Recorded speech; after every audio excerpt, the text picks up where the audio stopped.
Hai, Assalamualaikum dan selamat sejahtera. Jadi masih lagi berjumpa dengan cikgu tapi secara offline lah sebab cikgu minggu ni cikgu nak bagi secara offline, okey. Masih lagi dalam bab 1 iaitu pengenalan kepada reka bentuk dan teknologi. Okey, sebelum tu cikgu nak beri sedikit motivational quotes for today. If you cannot do great things, do small things in a great way. Ini Napoleon Hill cakap, jika kita tak boleh melakukan sesuatu yang hebat, kita akan lakukan benda yang kecil. Benda yang kecil dulu secara hebat. Okey, next. Okey, standard pembelajaran. Pada akhir pembelajaran hari ini, cikgu harap anak-anak murid cikgu dapat minggu lepas kita dah takrifkan reka bentuk dan teknologi dan mengenal pasti elemen reka bentuk berdasarkan produk yang dipilih. Jadi minggu ini cikgu nak kita menjelaskan prinsip reka bentuk. Okey. Ini yang minggu lepas ni yang ada dalam topik kita lah. Okey, definisi reka bentuk dan teknologi. Yang ini kita dah belajar minggu lepas. Okey, kita ulang balik saja. Apa yang dikatakan dengan reka bentuk ialah pengetahuan tentang penyusunan bahan secara terancang. Okey, reka bentuk dan teknologi pula. Teknologi pula ialah pengaplikasian ilmu sains dan matematik dengan menggunakan sumber semula jadi untuk dijadikan alat tenaga atau sistem yang berfungsi memudahkan tenaga tugasan manusia. Okey, yang ketiga iaitu apa yang dikatakan dengan reka bentuk dan teknologi. Yang ini merupakan gabungan, ingat perkataan gabungan pengetahuan tentang penyusunan bahan secara terancang. Okey, yang kedua-dua ini berfungsi ataupun tujuan dia ialah memudahkan kehidupan manusia. Okey, next kita pergi lagi bidang reka bentuk dan teknologi. Kita ada konkret dan abstrak lah. Yang ini kita dah lepas. Okey, ni dia bidang-bidang reka bentuk dan teknologi. Minggu lepas kita dah masuk. Okey, seterusnya ialah elemen reka bentuk berdasarkan produk yang dipilih. Okey, yang ini yang cikgu suruh awak hafal minggu lepas. Ingat lagi tak?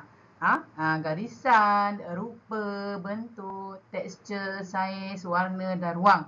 Okey, nanti cikgu akan bagi quiz lah untuk kita ingat ke semula elemen-elemen reka bentuk. Ini pun kita dah belajar minggu lepas. Yang ini sekitar sepintas lalu ya cikgu nak review saja. Kita pergi pula kepada prinsip reka bentuk. Okey, yang pertama kita ada keseimbangan, pengulangan, kontras, kepelbagaian, kesatuan, keringkasan dan yang terakhir ialah harmoni. Jadi yang ini pun memang cikgu akan suruh awak ingat. Bukan setakat ingat dia punya prinsip, tetapi ingat juga apa yang dimaksudkan dengan prinsip-prinsip yang disebutkan lah. Tapi yang pertamanya mesti kena ingat lah. Macam mana nak ingat secara senang.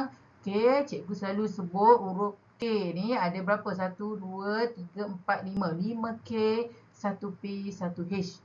5K, 1P, 1H. Jadi awak boleh kira, okay, 5K kan? 5K yang kita ada. Keseimbangan, kontras, kepelbagaian, kesatuan, keringkasan dan juga yang seterusnya ialah P. 1P, 1H kan? Pengulangan dan juga harmoni. Okey, seterusnya. Okey, yang ini cikgu nak menjelaskan 7 prinsip reka bentuk dah. Seterusnya kita pergi kepada prinsip yang pertama iaitu keseimbangan. Okay, keseimbangan kita ada 2 bentuk. Yang pertama keseimbangan secara simetri. Bila kita potong tengah ni. Okey, sekejap cikgu potong sekejap.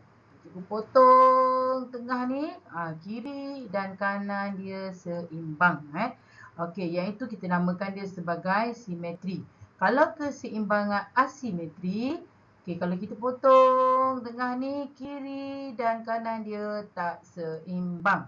Okey, tidak sama. Jadi itu kita panggil sebagai keseimbangan asimetri. Okay. Kita pergi prinsip yang kedua iaitu pengulangan. Pengulangan, apa dia yang kita katakan pengulangan? Ialah objek yang disusun secara berulang-ulang. Okey, dari segi saiz atau bentuk, menghasilkan pola atau corak. Ini contohnya pengulangan. Berulang-ulang, corak ataupun saiz yang sama. Okey, next. Itu pun contohlah. Okey, tengok kontras. Kontras ialah perbezaan dari segi tekstur, kedudukan, warna, saiz, bentuk dan lain-lain. Maknanya kontras ni bukan setakat beza dari segi warna. Kadang-kadang dia beza juga dari segi bentuk. Okey, cuba tengok gambar ni gambar ni, baju ni dia bukan sekadar beza dari segi warna. Dia hanya berbeza dari segi warna. Jadi kita panggil dia kontras dari segi warna. Okey, kalau corak dia pula, nampak tak? Corak yang dia punya ni, corak ni tak sama kan? Jadi dia kontras juga dari segi saiz. Ataupun kontras dari segi bentuk.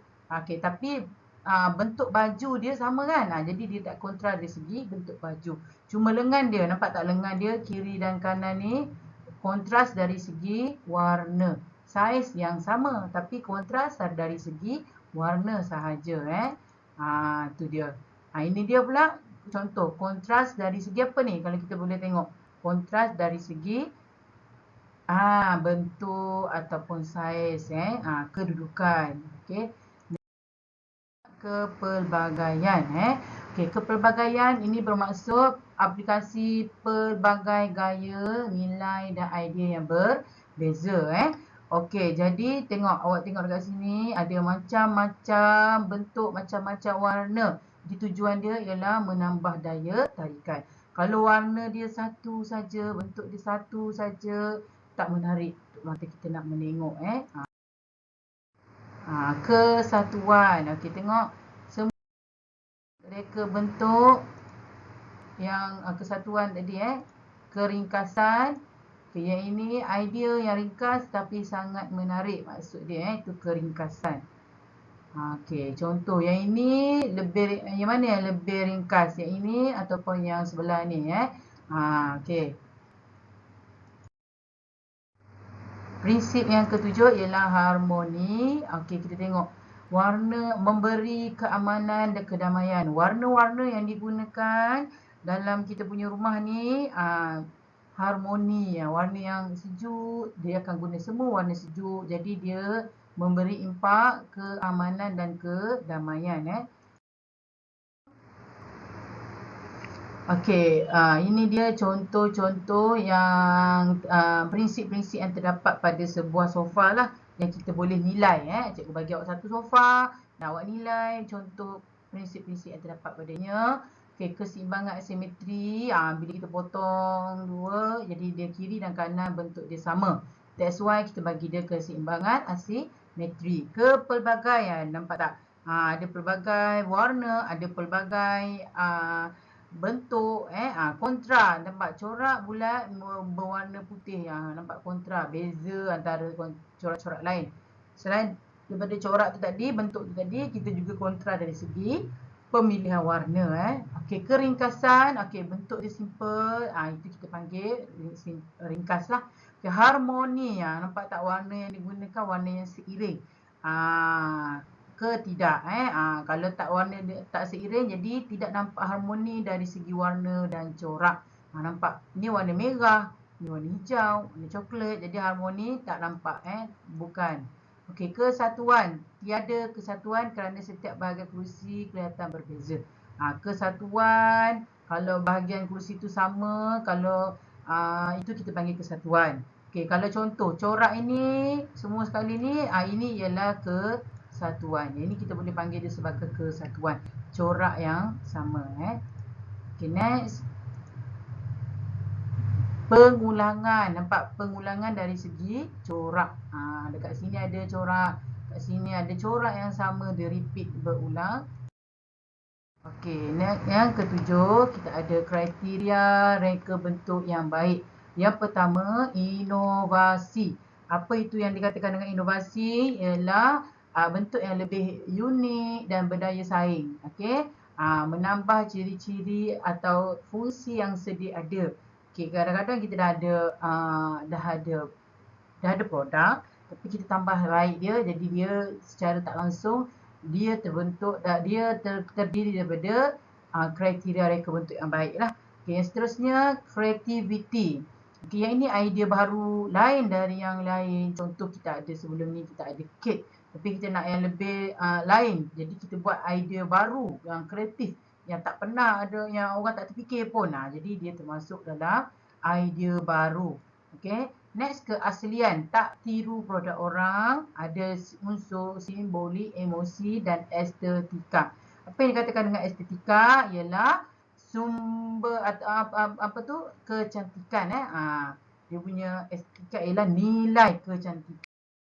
Okey, lagi kita ada lagi yang seterusnya, kualiti kebolehpasaran, iaitu mestilah mesra alam. Kalau boleh yang tak harmful, yang tak merosakkan manusia lah. Okey, mesra pengguna boleh menjadi pilihan pengguna. Mesra pengguna ni maknanya mesra poket punya juga. Kalau boleh yang apa tu, harga dia lebih baik, okey, lebih penggunaan produk ataupun bahan material dia lebih kepada mesra alam. Okey, ergonomi. Kalau sebut dia perkataan ergonomi, dia mesti berkaitan dengan keselesaan. Selesa, sesuai, mudah digunakan. Kita pergi pula contoh-contoh yang ada pada periuk. Ni zaman-zaman dulu. Ini dulu versus sekarang. Okey, ni dulu, ini sekarang. Okey. Ni periuk apa ni? Ni periuk biasa. Yang ni periuk luar biasa. Sebab dia boleh buat macam-macam dalam tu. Okey. Yang pertama, kita ada inovasi. Nampak lebih banyak fungsi dan masak lebih cepat. Nak rebus ayam lebih cepatlah guna yang ni banding yang ini. Okey, idea baru yang lebih bermanfaat. Okey, dari segi keaslian dia, reka bentuk yang berbeza dan lebih menarik. Kualiti dan kebolehpasaran dia tebal, tak berkarat, tahan lama dan mudah dipasarkan. Ergonomi pula, pemegang yang lebih mudah dan selamat. Lebih selesa ataupun lebih mesra pengguna lah. Okey, itu teknologi dahulu versus okey, yang ini ialah contoh bentuk-bentuk asas. Daripada bentuk asas ni lah yang kita akan mula mereka bentuk ataupun mula mencipta sesuatu melalui bentuk-bentuk objek asas. Contohnya kalau cikgu nak buat cikgu nak mereka bentuk lampu torchlight. Torchlight. Okey, ni tempat letak bateri dia, tu badan dia. Jadi apa yang cikgu nak guna, bentuk asas apa yang cikgu nak guna, cuboid dan juga cube. Dan juga yang kat depan ni kita mungkin boleh guna cube.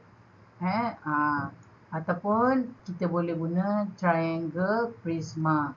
Okay, next.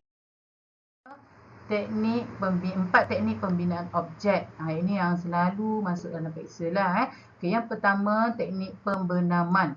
Nampak tak? Yang ini kita masukkan ke dalam objek yang kedua. Objek pertama kita masukkan dalam objek kedua, maka jadi objek yang ketiga. Ini pembenaman. Okay, yang kedua ialah pembuangan. Okay, nampak tak? Objek yang pertama ni kita tak nak yang atas. Jadi kita akan potong dan buang. Seterusnya jadi objek yang baru. Okey, setakat itu saja yang saya sampaikan untuk hari ini. Jadi saya harap anak-anak murid semua dapat membuat latihan berdasarkan dengan video yang cikgu sampaikan tadi. Okey, terima kasih. Jumpa lagi minggu depan. Assalamualaikum dan selamat sejahtera.